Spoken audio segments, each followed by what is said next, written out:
अस्सलाम वालेकुम जी। आज मैं आपके साथ रेस्टोरेंट स्टाइल मखनी दाल की रेसिपी शेयर करूंगी। तो चलें इसे बनाना स्टार्ट करते हैं।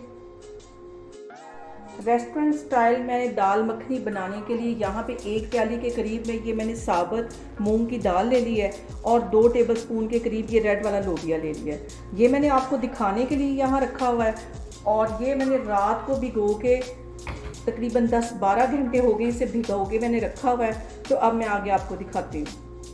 यहाँ पे मैं एक कढ़ाई ले लूँगी और ये दाल इसके अंदर डाल दूँगी। और सबसे अहम बात जो मैं आपको बताऊँगी वो ये है कि आपने इसे कुकर में नहीं गलाना, क्योंकि अगर हम इसे कुकर में गलाएंगे तो इसके जो छिलके हैं वो अलग हो जाएंगे और दाल की पेस्ट सी बन जाएगी। तो इसको कढ़ाई में गलाना है। इसके साथ ही मैं और पानी डालती हूँ। यहाँ पे देखें जी, दाल को बिल्कुल हल्की आग पे मैं ढाँप के 1.5 घंटे के लिए रखने लगी हूँ। जैसे हम रेस्टोरेंट में दाल खाते हैं वो बड़ी क्रीमी सी होती है और क्रीमी दाल बनाने के लिए हमें इसे बिल्कुल हल्की आग पे गलाना है। इसे कुकर वगैरह में और जल्दबाजी में इसको नहीं गलाना, इसका अपना टेस्ट निकलेगा हल्की आग पे बनने के बाद। तो अब इसको मैं कवर करके 1.5 घंटे के लिए रखने लगी हूँ। तो फिर मैं आगे आपको दिखाती हूँ। अब यहाँ पे एक मैंने पैन ले लिया है, उसमें 4 से 5 टेबलस्पून के करीब मैंने घी डाल दिया। कुकिंग ऑयल नहीं डाला, ये घी है। घी में मैं बनाने लगी हूँ और इसमें लहसुन अदरक का पेस्ट है 1 टेबलस्पून मैंने ये इसमें डाल दिया। इसको अच्छी तरह मिक्स कर लेती हूँ। यहाँ पे लहसुन और अदरक को 1 मिनट के लिए घी में फ्राई करना है ताकि ये जले ना। और इसके साथ ही मैं देगी मिर्च का 1 टीस्पून डाल दूँगी। ये कलर के लिए, ये इतनी ज़्यादा तेज़ नहीं होती। और इसके अंदर डाल के इसको हल्का सा हिला के तो चूल्हे से हटा लूँगी कि ये जले नहीं। इसको कलर देना है, इसको जलाना नहीं है। थोड़ा सा चूल्हे से हटा के इसको मिक्स करूँगी और अब यहाँ पे पानी का छींटा दूँगी।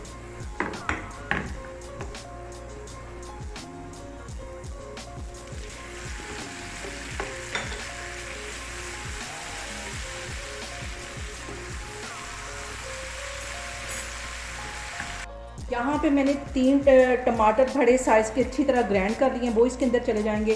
और इसको अच्छी तरह मिक्स कर लेना है। टमाटर को भी इसके साथ 2 मिनट के लिए अच्छी तरह पका लेना है।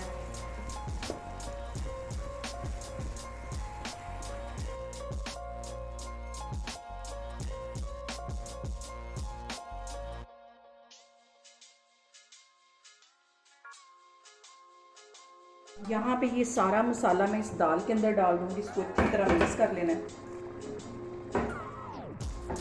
और 5 मिनट के लिए अच्छी तरह चम्मच की मदद से इसको मिक्स करना है ताकि ये बहुत क्रीमी सी दाल बन जाए।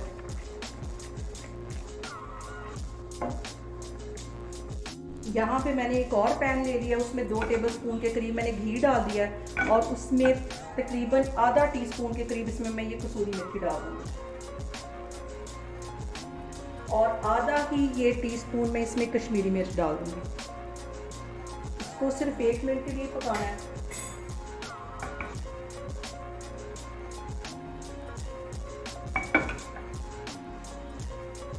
अब यहाँ पे ये वाला तड़का भी इसके अंदर मैं डाल दूँगी। इसको अच्छी तरह मिक्स कर लेना है।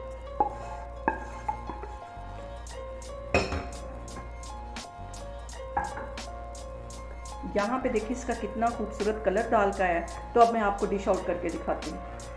यहाँ पे देखें जी, दाल मखनी हमारी बनके तैयार हो गई है। ऊपर से मैंने इसे क्रीम से गार्निश कर दिया है। बहुत ही टेस्टी ये बनती है। आप लोग भी इसको लाजमी ट्राई करें और मुझे कमेंट्स में बताएं कि आपको मेरी रेसिपीज़ कैसी लग रही हैं। और मेरी वीडियोज़ को ज़्यादा से ज़्यादा शेयर करें और मुझे सब्सक्राइब करें। इंशाल्लाह ताला मैं एक और वीडियो के साथ आपके सामने आऊँगी। अल्लाह हाफिज़।